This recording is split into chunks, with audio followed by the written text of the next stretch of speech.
Question है student कि the domain and range of the function F given by F x equal 2 minus mode x minus 5। यहाँ पे student देख सकते हैं जो फंक्शन डिफाइन किया गया है ये मॉडुलस फंक्शन है। इसके जो डोमेन होते हैं वो सभी रियल नंबर होते हैं, मतलब कि इसके डोमेन में एक्स का वैल्यू हम कुछ भी पुट कर सकते हैं, वो रियल नंबर होना चाहिए। इसके बाद स्टूडेंट अगर आप देखें यहाँ पे जैसे कि दिया है x माइनस 5, उसके बाद है इसमें मूड, ये वाला वैल्यू है स्टूडेंट या तो 0 के इक्वल होगा या नहीं तो 0 से बड़ा होगा।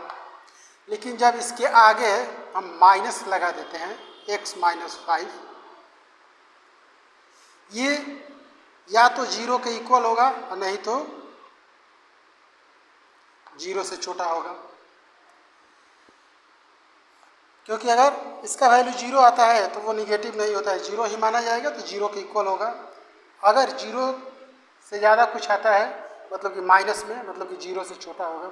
अब स्टूडेंट अगर इसका वैल्यू यहाँ से माइनस इंक्लूडेड ये जो वैल्यू है या इतना ही ले लीजिए आप, इसका वैल्यू अगर 0 आएगा तो ये जो होगा 2 माइनस एक्स माइनस मोड 5, इसको आप समझिए। अगर इसका वैल्यू 0 आ जाता है तो इसका जो वैल्यू होगा ये 0 के इक्वल आ जाएगा, 2 के इक्वल आ जाएगा।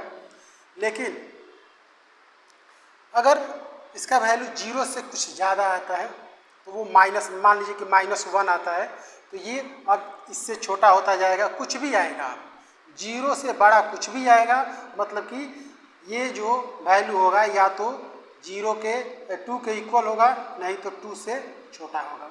इस तरह से यहाँ से आपका जो रेंज है वो डिफाइन हो गया कि रेंज या तो 2 हो सकता है और नहीं तो 2 से लेस हो सकता है।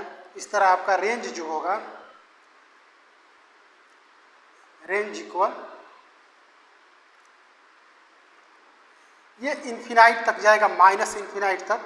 माइनस इन्फिनाइट ये इंक्लूड नहीं है, लेकिन 2 जो है इसके रेंज में इंक्लूड है, शामिल है। इस तरह से इधर जो है क्लोज ब्रैकेट होगा और इधर वाला ओपन होगा।